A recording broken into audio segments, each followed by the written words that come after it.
on Twitter, Facebook, or Instagram? We are on Facebook. We are live on Facebook. I'm just explaining to Thabo that we are live on Facebook, and we are live. And we are live. We are live on a Friday. Thank God. Thank God it's Friday, guys. Thank God it's Friday. Hello to you and yours, man. Happy Friday. Welcome to Friday. Welcome to what we call It's a Rap right here on Oran Pop in Chess. My name is Nkosi. I really appreciate you taking time out this afternoon to sit with us and I say dissect the happenings that took place this week and wrapping it up very nicely with us. I really appreciate you on Oran Pop's Facebook page. That's where we live, and also on our Twitter space. It is at @in_health, and on Instagram it is @popin. If you want to see the behind the scenes, www.popin.org. Go there to check us out and follow our content. We're also on TikTok. Our brand new TikTok account is waiting for you to just dive into it and share content. It is at Oran Popin, and today we are talking to our sibling out in the Northwest. He's my guest this afternoon. His name is Thabo Molisenyane. Thabo, good afternoon to you. How are you doing? Hi, V. I'm good, thanks. And how about V? I am great. I'm excited that I'm talking to you today. I'm excited, and yeah, man, I look forward to our chat. Okay. No, that's good. That's good. Yeah. I'm also listen. Let me tell you. Come again. I'm saying I'm also looking forward to the chat. Most definitely. We literally have 30 minutes or so to get into the headlines, because that's what we do right here on It's a Rap. We look at the week's headlines, and with our guest, we then talk about the headlines, and then we get to, take it a bit further to conversate about what our guest is doing. Speaking of that, let me just quickly tell our viewers who you are. So Thabo Molisenyane is an Oran employee at Klerksdorp. I hope I said that right. It's in the Northwest, right?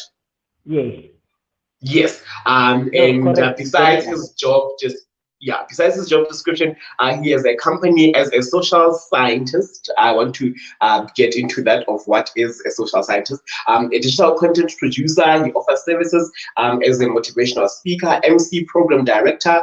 He is also a consultant, also consulting on digital marketing and facilitating.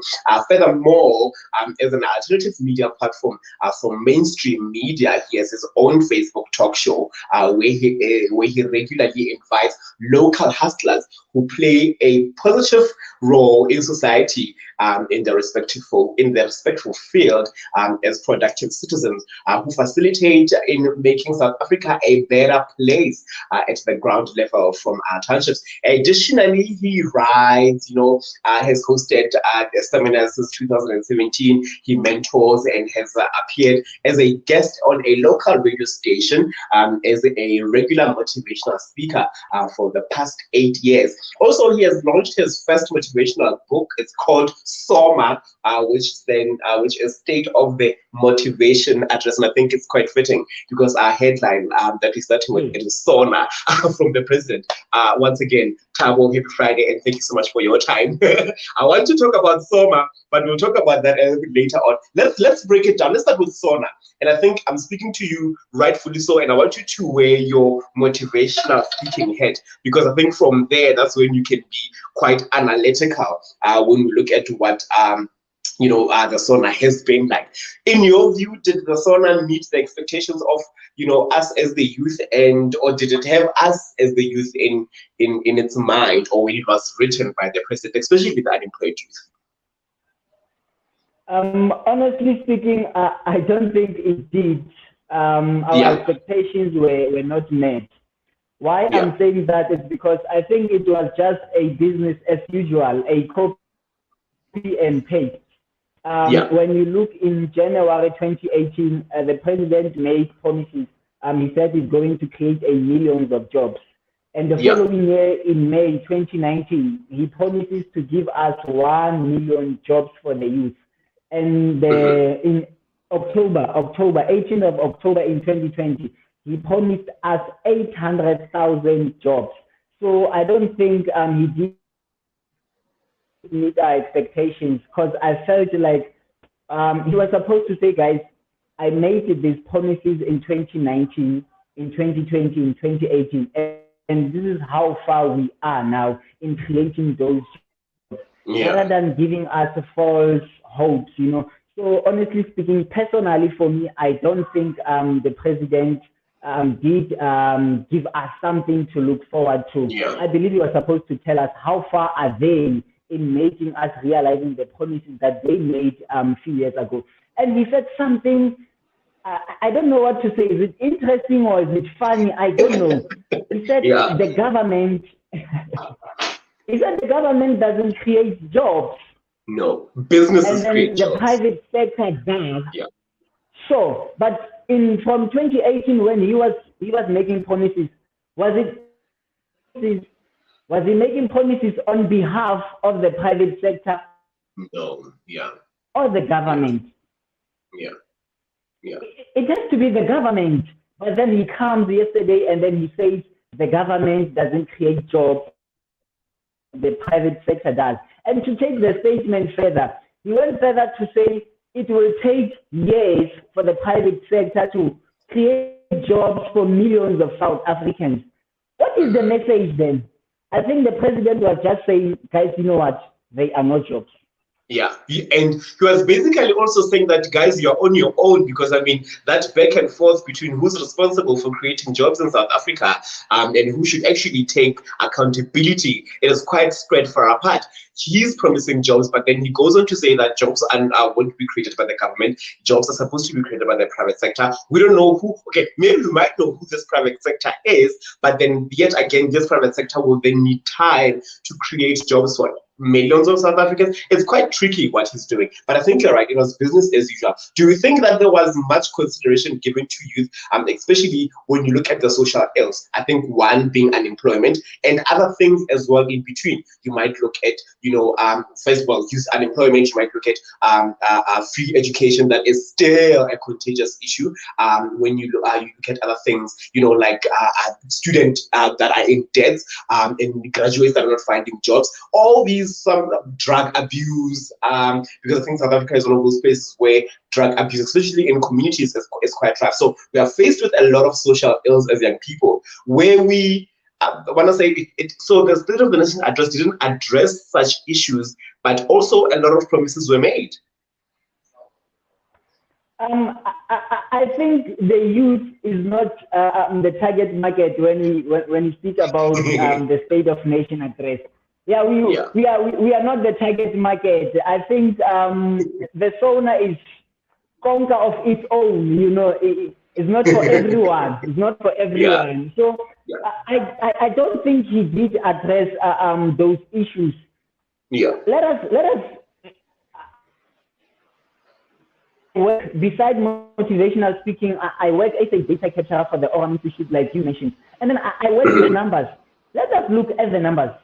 The first one being the unemployment rate that we're currently sitting at, especially our young people. Our young people are not working. And did he address that? Personally, I don't think he did. He mentioned the 10,000 jobs creation for, I think it was the Home Affairs something. I mean, when you say you are creating 10,000 jobs, out of millions of young people who are unemployed, it does not make any difference at all. So he didn't address that those social illnesses that we are facing as young people. Let us look at the issue of drug abuse, the high number of accidents that are caused by the young people who are abusing drugs, who are abusing alcohol. He didn't mention those things that are affecting us daily. And I want to say something. I was a treasurer go Youth in Business South Africa, Northwest, and our president said something yesterday. He said since from 2019 he has been making recommendations to the presidency, but nothing that was said to him. There was no feedback. There was nothing. It shows the young people of this country are not a priority to the president or to the cabinet. So the president didn't, honestly speaking, address those social illnesses that we are facing as young people, that we are facing as a country. And then I think that the number one is the issue of unemployment. We must deal with the issue of unemployment. And number two being on this field of HIV and AIDS. As the issue of HIV and AIDS, we have to make awareness. We have to have programs that make awareness, that say people, look, this thing is real. Look at the numbers. I think we are somewhere in top 3 in the whole world. Got the highest number of people who are living with HIV and AIDS, and that's a very serious. Yeah, well, I also have a gripe to pick with him, Thabo, because my gripe is, you look at the LGBTQI plus community, he's never mentioned that. You look at the issue of the 350 that is now extended until 2023 March. You look at that, I feel as if for me that is, we are backsliding. We are not, instead of us dealing with issues, we are just, battering whatever issues that we have, and we're not really diving into, understanding what the issues are and how we can better, come up with solutions. In him mentioning that the private sector is the sort of like job maker, I feel as if businesses, small businesses that are in communities are not being given the attention that they deserve to be given. So for me, it's a lot of issues that I would certainly have or had when I was listening to the State of the Nation address. You're right when you say it was business as usual, and I think a lot of us agree with you in that case. Let me quickly look at the comment section, and then I want to then speak about your State of the Motivation address, and because it is a book, I'm interested to find out what kind of issues do you deal with in your book, and how did it come about? If you just joined us, welcome to it. When we call this, it's a rap, and today we are joined by our sibling. He's known as Mr. M, all the way in look at Limpopo, in the northwest, in Glasgow, and he's an employee of Oram, and yeah, man, he does data. So when he speaks numbers, he knows what he's talking about, especially when it comes to HIV. I didn't even realize that we're sitting on number 3, Thabo. So it's quite startling. So let's go to the comment section on Facebook. Okay, Hippolyte is amazing and giving us there dancing. I'm seeing a lot of love emojis popping up on my screen and like emojis popping up on my screen. Thank you so much for tuning in. Really appreciate that. Do that and more. Follow our content on other social media platforms. On the TikTok, we are at Oram Pop, and on Twitter it is at @in_health. You can also check out this conversation on the space, and let me check it out. Thank you so much for tuning in on our space. Let's talk about you now and the State of Motivation address. What is that? You are saying it's a book. What is the book about? I think it's self-explanatory, but give us the sense of what the book is about and how it come about. Okay, thank you so much. I call it Motivation in Your Pocket. It's a very small book that consists 31 daily doses of motivation. So it's a pick-me-up book. You wake up in the morning, you read a portion, you go to work, and then you come back, you read the same portion that you read in the morning, you meditate upon it. And just for 31 days, I think it will address something in your life. So then who is it for? How? So I it's a pick-me-up. I think everybody needs a pick-me-up, especially in the morning, because some of us are not morning people. We struggle very much in the morning. But how did it come about? Were you experiencing something yourself? Come again?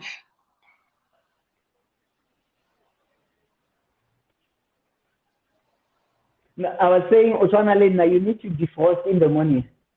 Yeah, we're not morning people. Unless if I've had my coffee or had my sparkling water, then I can start functioning. So it's that kind of a ball game. So how did it come about? Did it come about because you needed a pick me up, or you saw somebody that needed a pick me up, and you're like, there's the market. Let me write a book.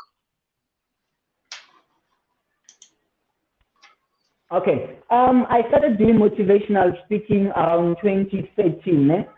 So I was actually writing on my Facebook page and on WhatsApp, writing motivations and sending motivations to people each and every day. And then since 2015, I was thinking, man, how about I make a business out of this thing? Meaning write a book, the content that you're putting on Facebook, put it in a book and sell a book. And then I said, okay, I will do that, but I didn't have that motivation. I needed someone to push me, you know. And then in 2020, in fact, I met someone in 2019. How did we meet? He was mentoring someone that I know, and then he's an author. So I bought a book from him. We met just for me to get the book, and then we communicated, and then he saw my content, we spoke about it, and then he said to me, man, I think you need to write a book. So that's when it was in November 2020. Yeah, when COVID was serious, when COVID was really serious. And then he said, I think you need to write a book. And then I said to him, it's something that I've been thinking about for years. And then let me go and think about like Sarah Show. And then I said, okay, I have content, I have something to put on the book, then why not? So Tabaya the book, and then in October 2020, I started writing the book. I think it took me between 3 to 4 months to complete the book because it's not a big book. Like I mentioned, it's just daily doses of motivation on the book. So that's where I got the idea of a book. And then the name. Remember that in 2020, now and then the president was addressing us. Now and then the president was addressing us. And then I said, how about a bit of motivation address? Yeah. Got you. Listen, I like how you're saying daily dose of motivation. I think we all need those. And you touched on Facebook and how you then had content on Facebook and WhatsApp, and now you need to sort of like transcribe that or translate that from Facebook to now a book. Define to us based on sort of like the interaction that you had, because what your Facebook page or Facebook show is you inviting hustlers. So perhaps maybe define to us, based on those interactions, when you ask those people or those hustlers the question of saying, what is a hustler? What do you get? What do they tell you? What is their definition of a hustler? Or what do you make of, all those interactions and, put them together and say, from these interactions, this is what a hustler is? Okay. A hustler, personally for me, it's someone who knows no limits. Yeah. It's someone who doesn't take a no for a permanent answer. That's a simple definition ya a hustler. It's someone who doesn't know limits. It's someone who doesn't take a no permanently as an answer.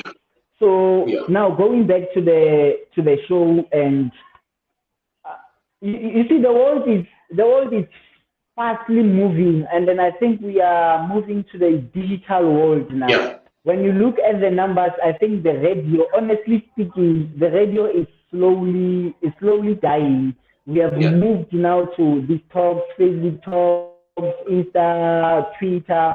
The radio is slowly dying. And then where I am from, I don't want to say it's a disadvantaged community or location, but it's just that the information is not shared, you understand? So I then sit down with myself and say, okay, what can I do to promote what I call hustlers around Kasiaka? I then said, okay, how about Mr. M Facebook Talks? Whereby I invite hustlers, they come, they talk about what they do, they talk about Bona, and then we add Spicinyana there, Sagosti, Sinyana, Emnati, just to make it more interesting, because it's not everyone alone is more into hustling. Some Babatla content, you understand? So some are doing it for the content, and I want us to also touch on the content a bit later on if time permits, and talk about if content can bring revenue, because I think another thing that you are touching on when you speak about hustlers is somebody who doesn't take no for a definite answer, and I think we're getting a lot of no's. That's why we need to be creative, and survive and feed ourselves. Let's talk about what do hustlers have in mind, or what is that one thing that they have as a common thing among themselves as hustlers?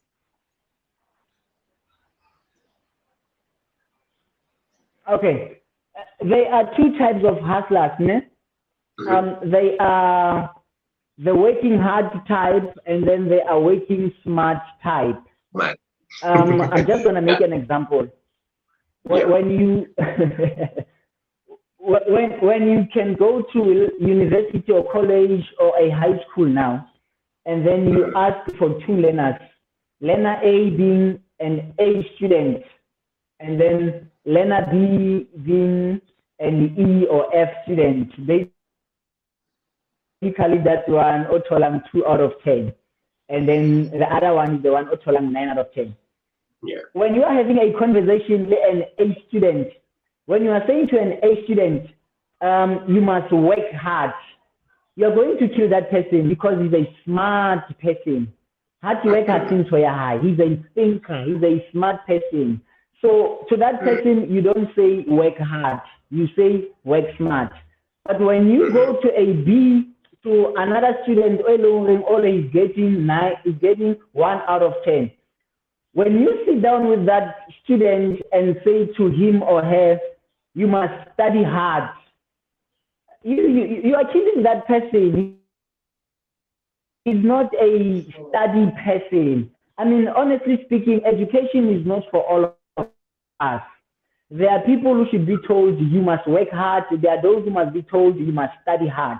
So when you are saying to a learner, he's anti-education, the formal education, you must study hard, you are killing that person. Now coming back to an issue, a hustler, like I mentioned, normally the hard-working hustler, the one who pushanka hard work. This hustler and try to bang at hard work. When we talk admin, so that we can do admin for you. And then there's a hustler, he's a smart person. He's a person behind the idea. When I say I want to start a podcast, he's the person behind the podcast. For the ideas, what can I do? But he cannot be hands-on. So those are two types of hustlers. The smart hustler, or the mind, and then the hard-working hustler, or the physical. Got you. It makes sense, that analogy. I am following. I sort of now understand. I want you to then answer this. Do you think that then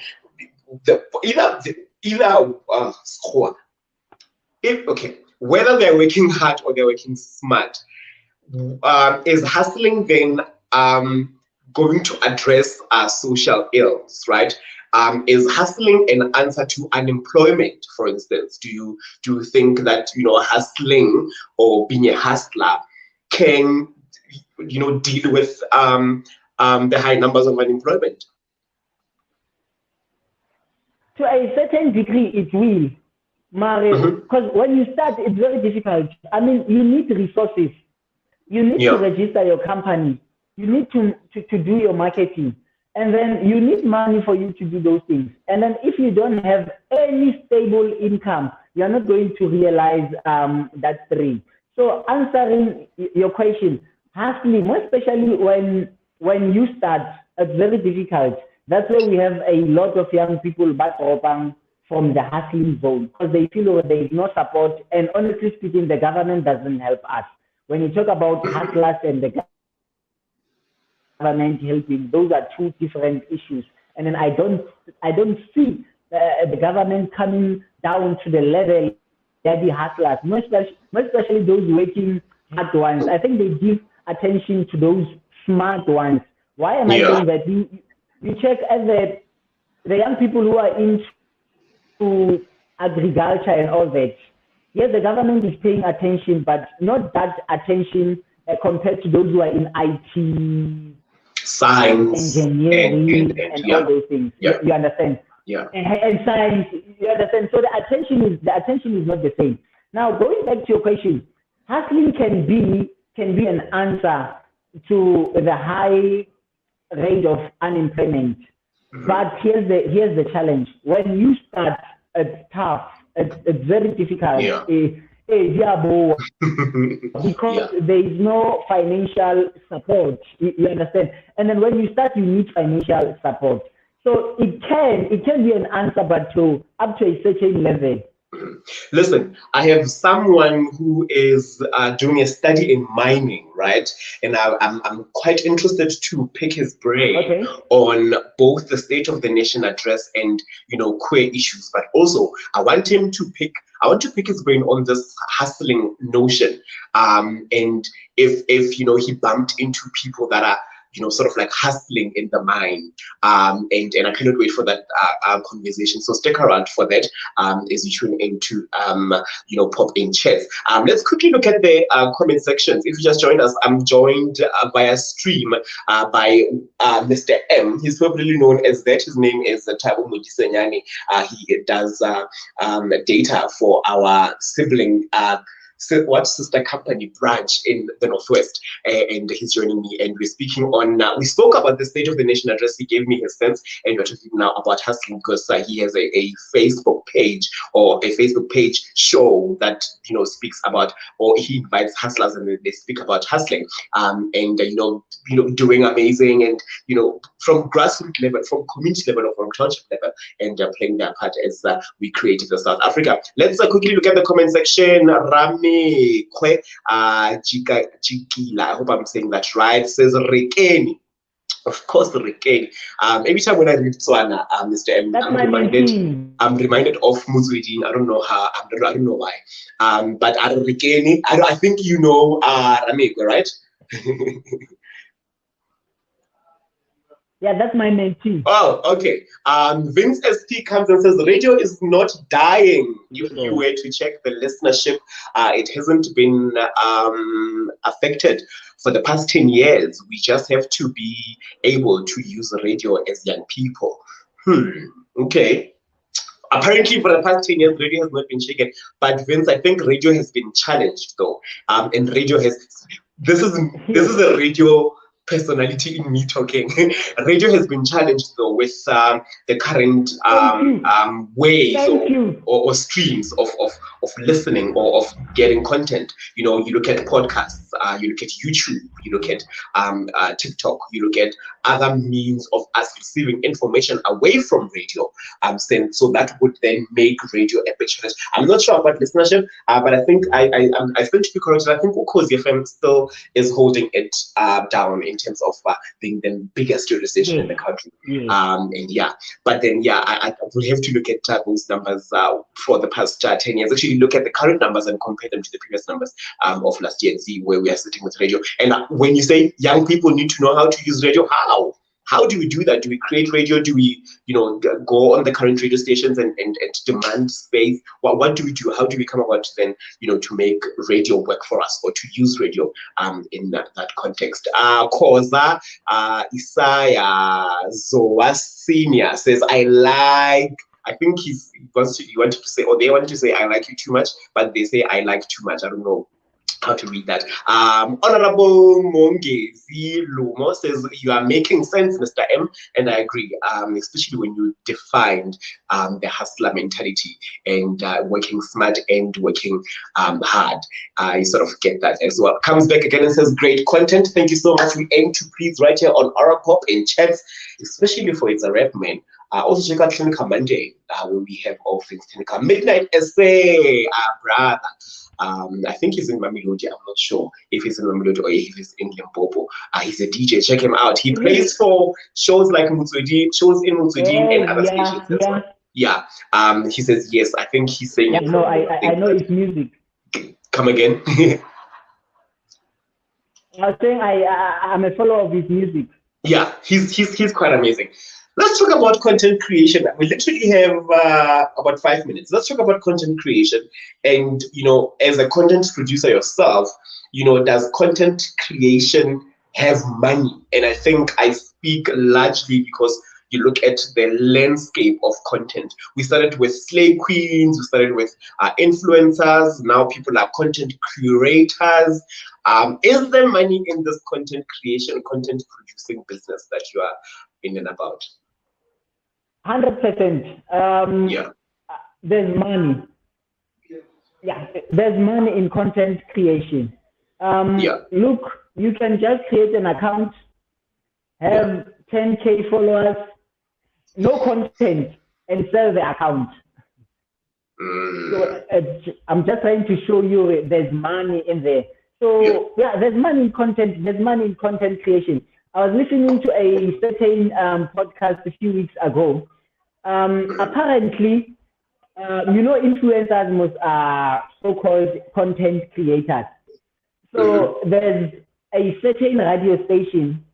It is paying a certain influencer 60K just to write crap about the podcast. It shows that there's money there. So yeah, there's money. There's definitely money. I get what you're saying. I remember that conversation as I was like even shocked. I was like, oh, okay, is that where we're going now? Using influencers to, and I mean, hey, we're not disputing how they make their money. Let them make their money. But yeah, well, I think we just have to be careful in this industry of content creation. Then with you, why did you choose motivational speaking? A lot of young people will tell you, I'd rather choose something else. Not so much about motivating people. And nothing. Why did you choose motivation? What about motivational speaking that spoke to you, Mr. M, and said, you know what, come here, have me, do me. Okay. Have me. Wow, if I was a typical motivational speaker, I would say I didn't choose motivational speaking. Motivational speaking chose you. The famous line. It's like even with DJs. No. Listen, it's even with DJs, Mr. M, that they will tell you that musicians, like I didn't choose music. Music chose me. Or I started singing from the age of 2, and you're like, what? Really? Where? I would say no. You know what? I started my Facebook talks with Samsung E250. Yeah, bro. During those days, there was no Facebook talks. Come on.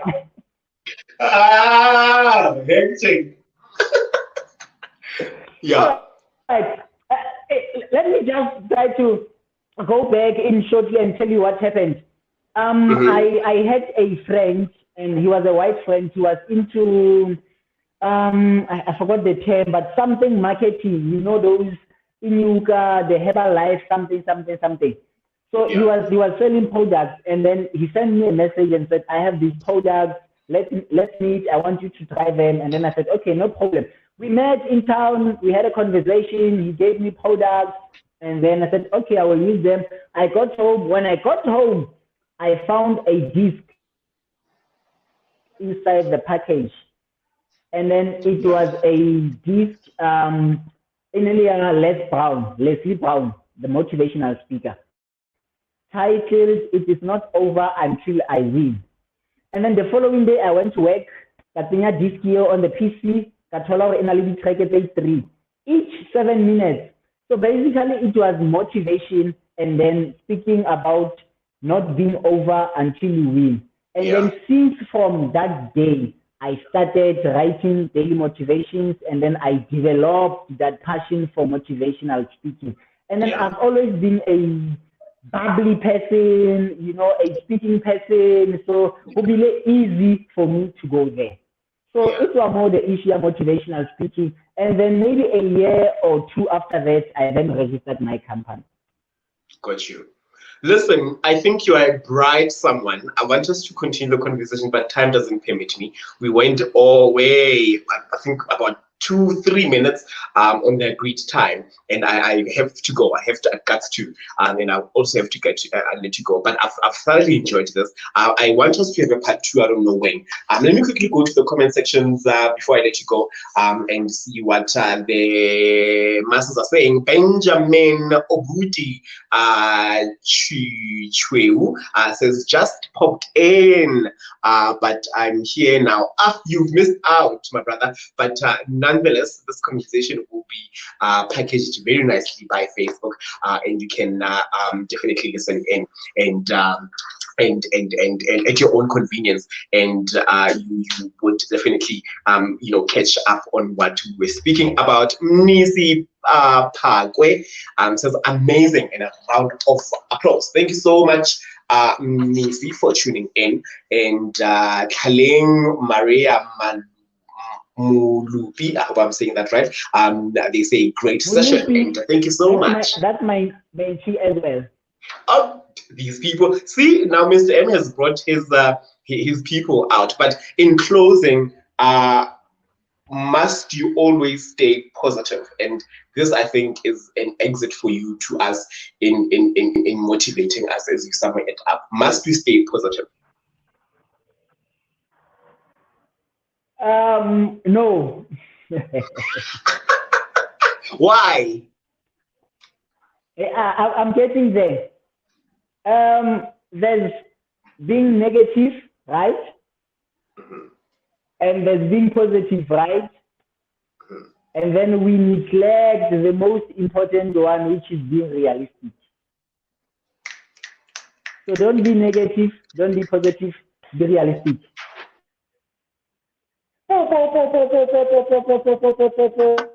Why don't you give you the horns, but I don't have the horns yet?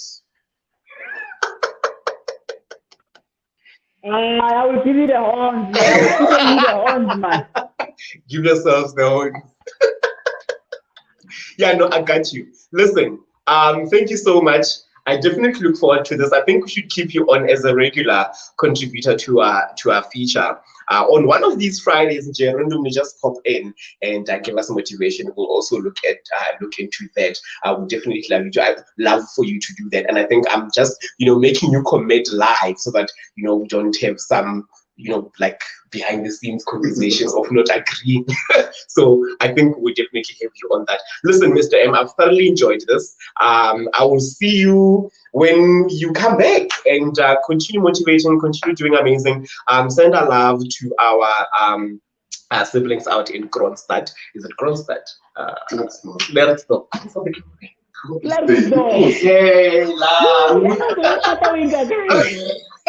I've been saying Limpopo, I've been saying a lot of things, but hey, I got it right. There in the Northwest, and thank you so much. I've thoroughly enjoyed this. And have yourselves a beautiful Friday. Okay. Thank you so much. Thank you, much appreciated, and looking forward to join you guys yet again. Yeah, most definitely. That is Mr. M on the stream, wrapping up the week the best way we know how, right here on Oran Pop and Chats. We call this It's a Rap. Listen, man, I've had fun. And yeah, it's always good when you laugh with a guest. Hey? It's always good. I enjoyed that and got some motivation while I did it. I'm going to see you on Monday, the Valentine's edition. Valentine's is coming. Do you have a Valentine? Do you have a lover? I'm kidding. Do you have a Valentine? If you don't have a Valentine, I'm going to see you on Monday because then I do not have a Valentine. I'll be speaking to my favorite clinicians, the Mpumangai from Etigwini will be joining me. Thokozani Tumadodzela from Etlazeli will be joining me. My favorite of all time, Samapaseka Mabela, will be joining me. And also Butle Chachi from Oran Pop and Swane. We are speaking all things STIs and condoms because it will be Valentine's Day and people will not want to use condoms. So it's that conversation. Make sure that you are part of it. And I'm going to see you then. Otherwise,